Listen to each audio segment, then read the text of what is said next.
Hey, good morning. Welcome to the 5 a.m. Mester Scrum Show. We're a little bit later this morning, but we're still kind of early. It's not too bad. Maybe. I don't know.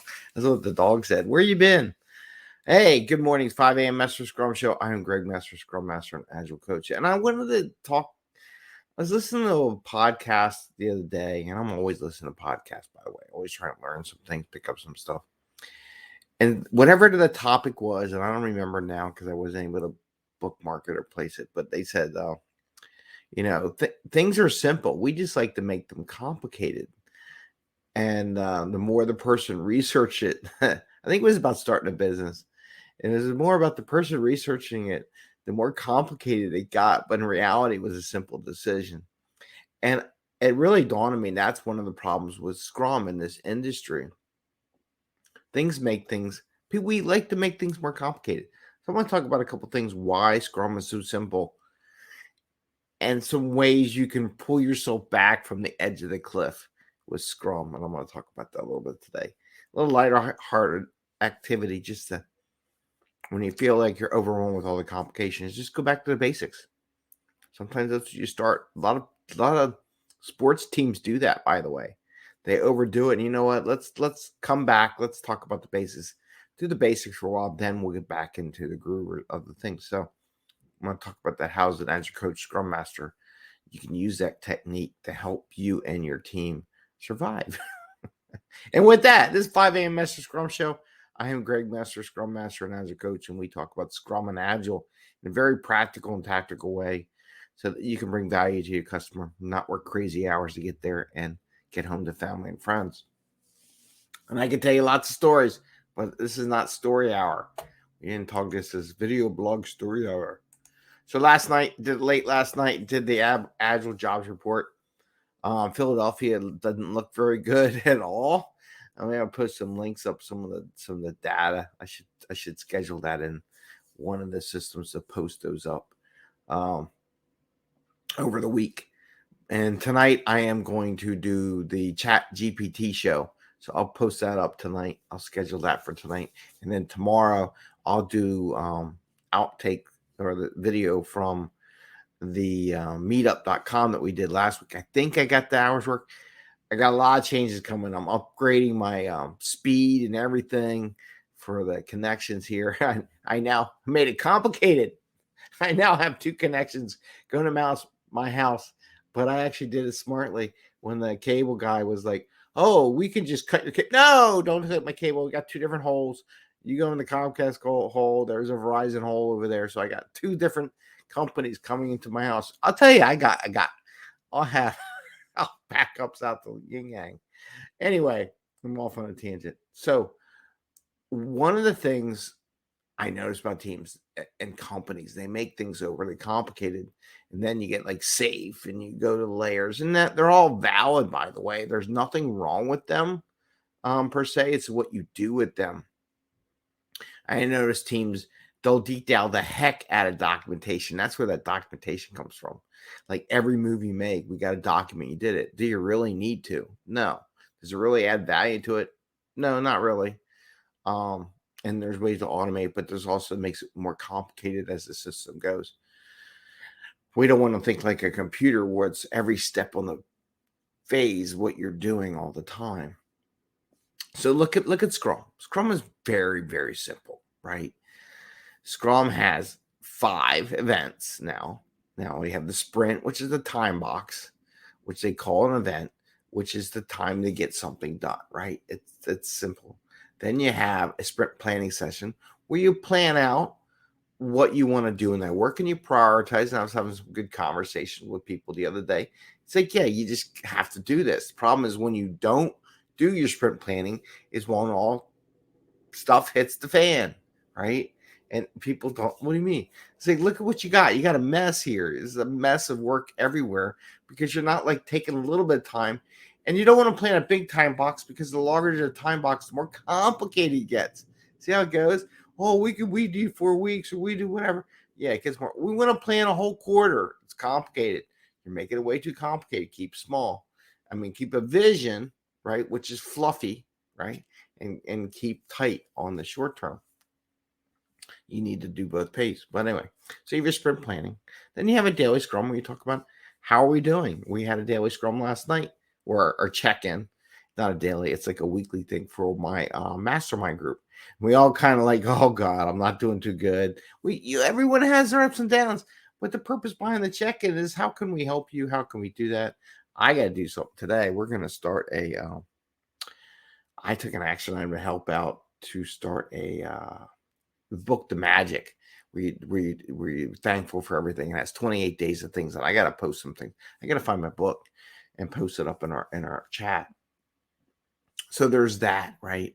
So there's daily scrum. It's very simple. Everyone just goes around the room, says what they did, what they're working on, how they're working on, if they're stuck or they're having problems, and they share with their teammates. And then their teammates join in and try to help out where they can, right? Offer some things. Maybe we'll meet you after this check-in, and we'll talk about it in more depth. Then you have your sprint review, where you demonstrate to your teammates and your stakeholders what you're doing.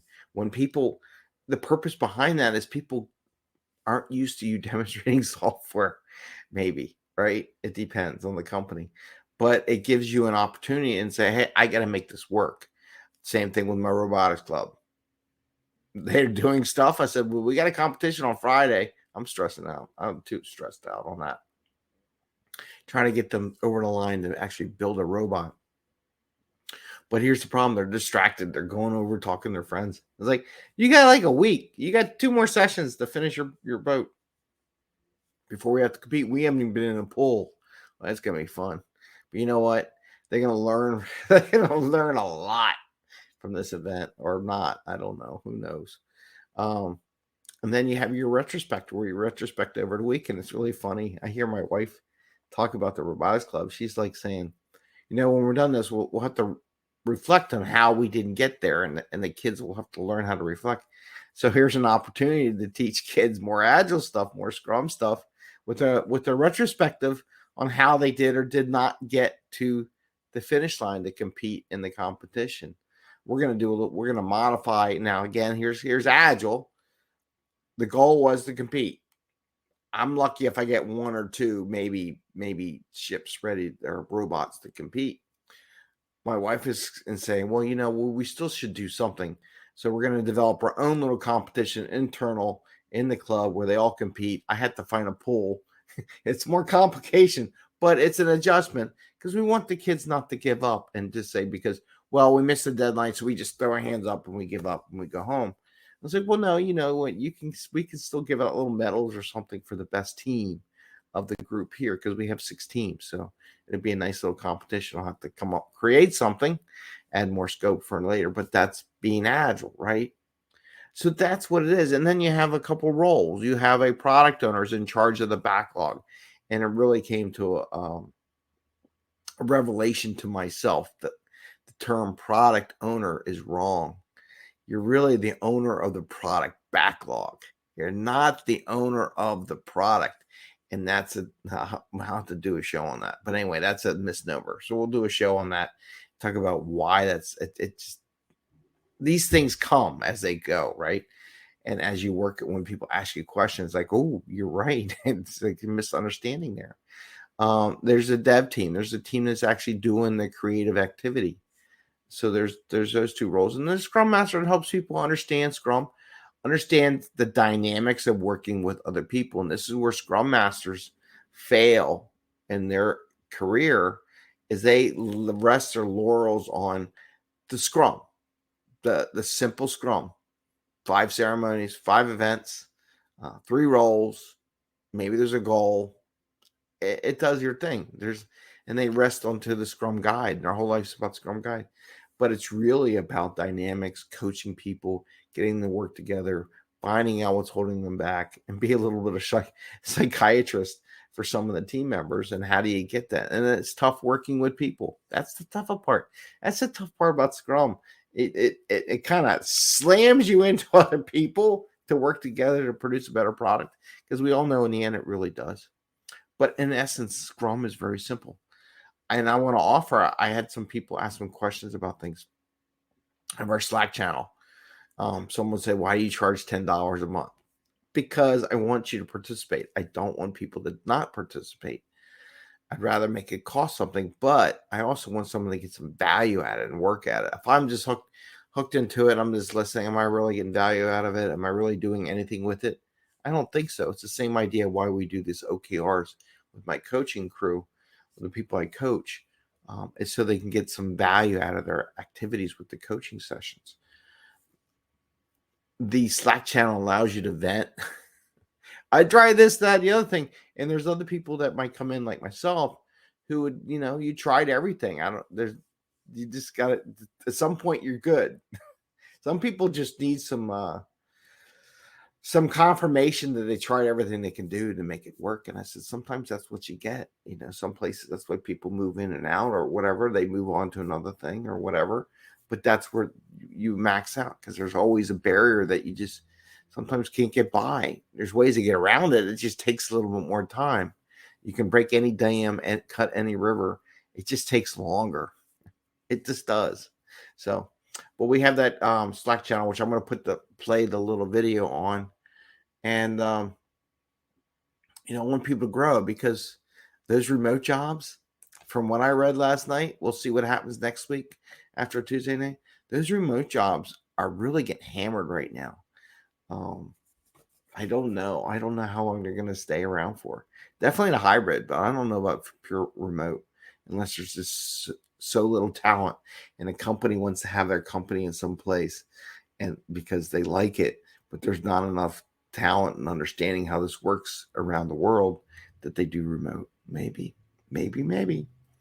All right. So I'm going to play the video on the Slack channel. Encourage everyone. It's a good opportunity if you need someone to talk to. And just hey, I'm frustrated with that. Like I had one person who'd said that the other day. We got a comment here. Can we find you on LinkedIn? Oh yeah, just look up Greg Mester, Mester. Look up 5 a.m. Mester Scrum. I'm like the agile cheerleader on there, and I am going to change my banner because I'm learning that with the marketing thing. But yeah, you can find me. So yes, you can. So Christina, yeah, you can find me on LinkedIn. Just connect them, open the connection. I got 13,000 connections, so we'll see. And I'm trying to still grow it. I want to make 20,000 at some point. But just because I like talking to people. Anyway, I'm off on a tangent. I want to play the thing on LinkedIn. If you need anybody to chat with regarding Agile, whatever, just send me a note. See if you want to do our link, our Slack channel thing. It's a great way to get a hold of me, because it's not like 1,000 people, and LinkedIn sends you junk and stuff like that. But if you have Agile questions and you want to, hey, just bounce some ideas. That's why you hire a coach. That's why you get a coach. My Slack channel is the cheap coach. So it's a cheap opportunity to ask questions. And then if it really gets big, I'll tell you, look, it's like you got a lot of cover. Do you want to do coaching or whatever? We'll offer that up. Or for your own personal development, we are putting together, it's out there, it's in practice, the OKR session. So anyway, I want to wish you all good. Just remember, Scrum is relatively simple. When you feel like you're getting overly complicated, just reflect. You know what? I'm going to take a break from I'm pushing it too far, trying to get too much. Just come back. How are the ceremonies running? How's everyone doing? Reflecting on that. And are they doing good? If they are doing well, leave it at that for a little bit. Let it soak in for a while. And then try the next stage. Have some one-on-ones with people. See what you can do. See what's stopping them. Challenge them. Work on those retrospectives, right? I'm even doing retrospectives with a bunch of 5th graders, 5th, 6th, 7th graders, maybe. I don't think we have one 8th grader, maybe. So it will work. It does work. And even my wife says, we need to retrospect. I was laughing. Anyway, have a great day. Let me do the video, and we'll see you soon. Bye. Hey, and welcome. Thank you very much from the 5 a.m. Mester Scrum Show for all your support and activities and contributing to our program. We are starting to offer this Agile Slack channel where Agile people can come together, talk about different aspects. I just wanted to share some of the things we have. Podcasts, masterminding, conferences, job interviews, questions. We do introduction, we do motivation, we talk about Kanban, product owner, QA testing, retrospective, a little bit of everything, celebrating your wins and your agile practices, things that energize you, sharing different things, different programs. And we wanted to bring this because a lot of these social media engines is all based on algorithm and not necessarily what you're interested in this way. And this Slack program that you can comment, contribute, and watch and learn from others in the Agile group at your pace at when you want to do. If you're interested, please send me a message. Connect at 5 a.m. Mester Scrum. We can go on our website. We have a blog post on how to join our Slack channel. I just want to have a 30-minute conversation, make sure this works for you, because we want people that are active, that are going to come in maybe once a week or every day if you like, but not like once every 6 months. We want to make sure people are active and engaged, and this is beneficial for them and us and everyone in the community. It's $10 a month or $100 for the year. It's not very expensive. It's kind of like going to the gym, working out, but at a pace that's affordable for most people and enough to support the program. So send me a message if you think you're interested, and we hope you do join us. Take care. Bye.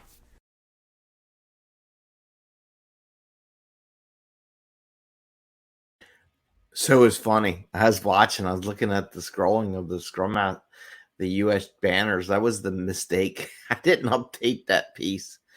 Oh, I got to fix that.